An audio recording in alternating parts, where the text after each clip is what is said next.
أنت حبيبي ونور العيون حسين نور العيون. اب میرے سنی بھائی ذرا جگر تھام کے بیٹھیں.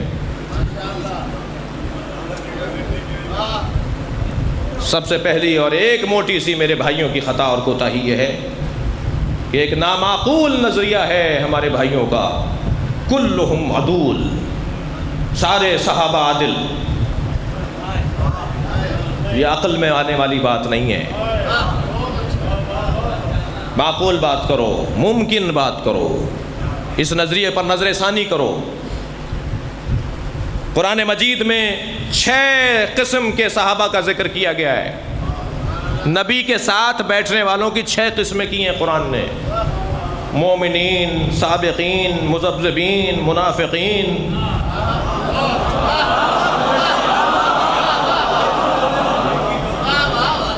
مرتدین. قرآن مجید میں 6 قسمیں بیان ہوئی ہیں صحابہ کرام کی. کچھ وہ تھے جو سابقین تھے، السابقون السابقون اولئک المقربون. کچھ لوگ وہ تھے جو مومن تھے، کچھ لوگ وہ تھے جو منافق تھے، کچھ لوگ وہ تھے جو مذبذب تھے، یعنی اپنے ایمان میں تذبذب، آج یہاں کل وہاں، روزانہ اپنا پہلو بدلتے تھے. بھئی یہ اگر بات نہیں تھی تو اہل سنت کی کتابوں میں حدیث میں موجود ہے کہ جب صحابیوں میں کوئی ایک نیا آ کر بیٹھتا تھا اور کہتا تھا میں مسلمان ہو گیا ہوں، تو صحابہ کرام رسول سے پوچھتے تھے یا رسول اللہ ہم کیسے طے کریں کہ یہ مومن ہے یا منافق؟ تو اہل سنت کی کتابوں میں لکھا ہے، جملہ سنیں، اہل سنت کی کتابوں میں لکھا ہے کہ نبی نے فرمایا کہ اگر تمہیں کبھی یہ طے کرنا مشکل ہو رہا ہو کہ یہ مومن ہے یا منافق تو علی کا ذکر کیا کرو. اہل سنت کی کتابوں میں حدیث موجود ہے کہ منافق اور مومن کی شناخت علی کا ذکر تھا. کننا، ہم صحابہ کرام جب طے کرتے تھے کہ کون مومن ہے کون منافق ہے تو بذکر علی، تو علی کے ذکر سے طے کر لیتے تھے. کسوٹی علی کا ذکر. تو اس نظریے پر نظر ثانی فرمائے کلہم عدول نہیں ہو سکتے، سب عادل نہیں ہو سکتے. یہ معقول بات نہیں ہے، اس پہ نظر ثانی فرمائے. یہ حدیث نبی کی صحیح و سند نہیں ہے. اصحابی کالنجوم بأیہم اقتدیتم اہتدیتم. میرے صحابی سب کے سب ستاروں کی طرح ہیں، جس کے پیچھے لگو گے ہدایت پا جاؤ گے. کوئی یہاں جا رہا ہے تو تم بھی ہدایت پا جاؤ گے، کوئی اس کے مخالف جا رہا ہے تب بھی ہدایت پا جاؤ گے. اگر متضاد سمتوں میں 2 صحابی جا رہے ہوں گے، جی ابھی 2-3 سال پہلے جماعت اسلامی کے سربراہ نے جناب منور حسن، سید منور حسن نقوی نے، امروہہ کے سادات میں سے ہیں، وہ ہیں اہل سنت سے، ہمارے بھائیوں میں سے ہیں. جماعت اسلامی پاکستان کا سب سے بڑی مذہبی جماعت، اس کے سربراہ نے ابھی 3-4 سال پہلے جب وہ جماعت کے سربراہ تھے تو انہوں نے کہا تھا کہ کربلا میں دونوں طرف صحابی تھے. حسین کے لشکر میں بھی صحابی تھے، یزید کے لشکر میں بھی صحابی تھے. یہ صحابیوں کی جنگ تھی. تو اتنا شور مچا اس کے اوپر. میں ایک ایسے ہی بڑی مجلس پڑھنے کے لیے جب مجمع میں داخل ہوا تو ایک صاحب نے مجھے پکڑ کر کہا کہ آپ جواب کیوں نہیں دیتے، ہمارے علماء جواب کیوں نہیں دے رہے کہ انہوں نے کہہ دیا کہ ادھر بھی صحابی تھے ادھر بھی صحابی تھے. تو میں ممبر پر گیا اور میں نے کہا جناب منور حسن آپ کا شکریہ کہ 1400 سال پہلے سے ہم یہ کہتے آ رہے ہیں کہ حسین کو مارنے والوں میں صحابی تھے. بھائی جواب کیا دینا ہے اس کا؟ منور حسن صاحب کا جواب کیا دینا ہے؟ شکریہ ادا کرنا ہے. یہ تو ہم کہتے آ رہے ہیں نا کہ بھائی وہاں بھی صحابی تھے.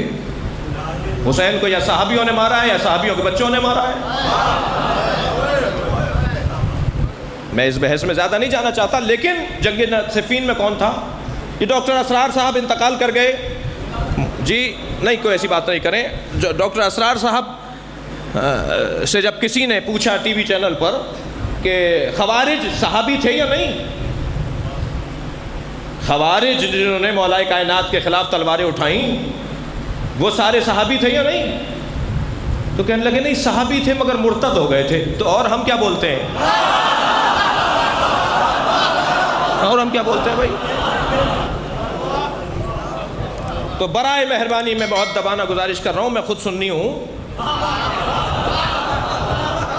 الحمدللہ میں سنی ہوں، میرے رشتہ داروں میں سنی ہیں، اور ہم اس ملک کے اندر سنی شیعہ ایک ساتھ رہتے ہیں. ہماری رشتہ داریاں ہیں، دوستیاں ہیں، پڑوس ہے، ایک دوسرے کے جنازوں میں جاتے ہیں، ایک دوسرے کی شادیوں میں جاتے ہیں.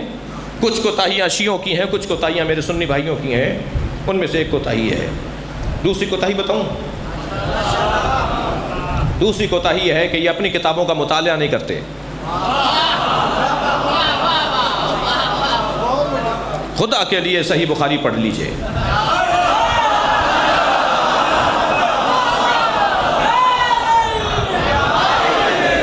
خدا کے لیے صحیح مسلم پڑھ لیجئے، سنن ابن ماجہ پڑھ لیجئے، سنن ابن داؤد پڑھ لیجئے، امام نسائی کو پڑھ لیجئے.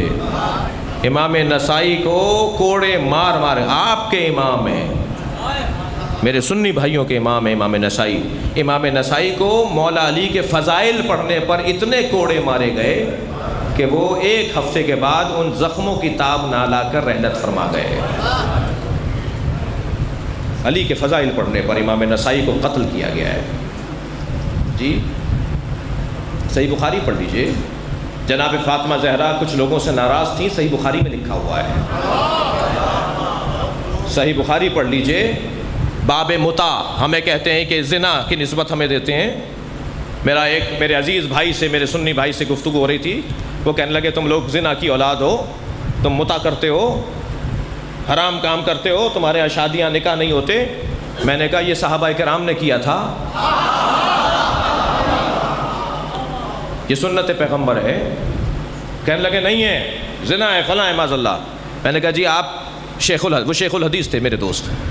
میں نے کہا آپ شیخ الحدیث ہیں تو صحیح بخاری تو پڑھی ہوگی، حدیث کی کتاب ہے نا. تو صحیح بخاری میں باب متع ہے. اگر نبی نے اسے حرام قرار دے دیا تھا تو امام بخاری تو 100 سال کے بعد صحیح بخاری لکھ رہے ہیں. تو جو چیز حرام ہو گئی تھی اس کی حدیثیں کیوں لکھ دیں؟ معلوم یہ ہوا کہ امام بخاری کے زمانے تک متع جائز تھا، حلال تھا. جی نکاح ہے بھائی، متع نکاح ہے. نکاح کی دو قسمیں ہیں. ایک شخص ہے کہ جو دائمی نکاح کرنا چاہتا ہے، ایک شخص ہے جو اس کی مدت کو معین کرنا چاہتا ہے. نکاح دونوں نکاح ہیں. اس سے جو بچے پیدا ہوں گے وہ اسی کے بچے کہلائیں گے، وہ بچے میراث بھی پائیں گے باپ سے. اور آج کے دور میں ہمارے سعودی عرب کے مفتیوں نے فتویٰ دے دیا کہ جیسے نبی کے زمانے میں متع جائز تھا، آج کے زمانے میں عقد مسیار جائز ہے. آسان نکاح، کان یہاں سے پکڑو یا یہاں سے پکڑو. ہمیں کہتے ہیں جی متع. کتاب صحیح بخاری میں متع کا باب ہے. سورہ مبارکہ نساء کے اندر متع کی آیت ہے. تھک تو نہیں رہے آپ؟ مجھے معاف کریں گے، میں نے پہلے اس لیے شیعوں کی کمزوریاں بیان کی ہیں کہ میں یہ ہمدردانہ کہہ رہا ہوں. خدا کے لیے مجھ سے شرعی قسم لے لیجئے، میں یہ فرقہ واریت کی بنیاد پر نہیں بول رہا، میں کسی کی دل آزاری کی بنیاد پر نہیں کہہ رہا. امت کی جو کمزوریاں ہیں ان کو توجہ دلانے کی ضرورت ہے. اپنی کتابیں پڑھیے. آپ کی کتابوں میں لکھا ہوا ہے کہ انبیاء کرام نے جب تک اللہ کی وحدانیت، نبی کی نبوت اور علی کی ولایت کا اقرار نہیں کیا، اللہ نے اسے نبی نہیں بنایا. ہم نے کلمہ علی ولی اللہ بڑھایا نہیں ہے، آپ نے گھٹایا ہے.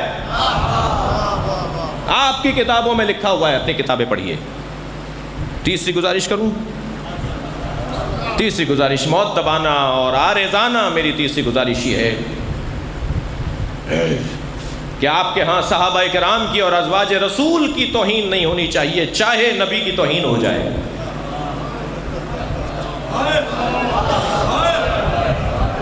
صحابی کی توہین نہیں کرو، چاہے صحابی کو بچانے کی وجہ سے نبی کی توہین ہو رہی ہو. بیوی کی توہین مت کرو، چاہے کسی بیوی کو بچانے کے لیے نبی کی توہین ہو رہی ہو. انتہائی مؤدبانہ گزارش کر رہا ہوں کہ ذرا غور فرمائیں. یہ جو ایک ٹی وی اینکر نے اور ایک شوبز کے بندے نے حضرت عائشہ کا وہ واقعہ سنایا تھا کہ وہ دوپٹہ باندھے بیٹھی تھیں اور پھر فرمایا میرے سر میں درد ہو رہا ہے. نبی نے فرمایا کہ اے عائشہ میں تو چاہتا ہوں، اور پھر انہوں نے فرمایا آپ تو چاہتے ہیں کہ میں مر جاؤں اور پھر آپ دوسرے دن دوسری بیویوں کے پاس چلے جائیں. وہ صحیح بخاری میں لکھا ہوا ہے، وہ صحیح بخاری میں لکھا ہوا ہے.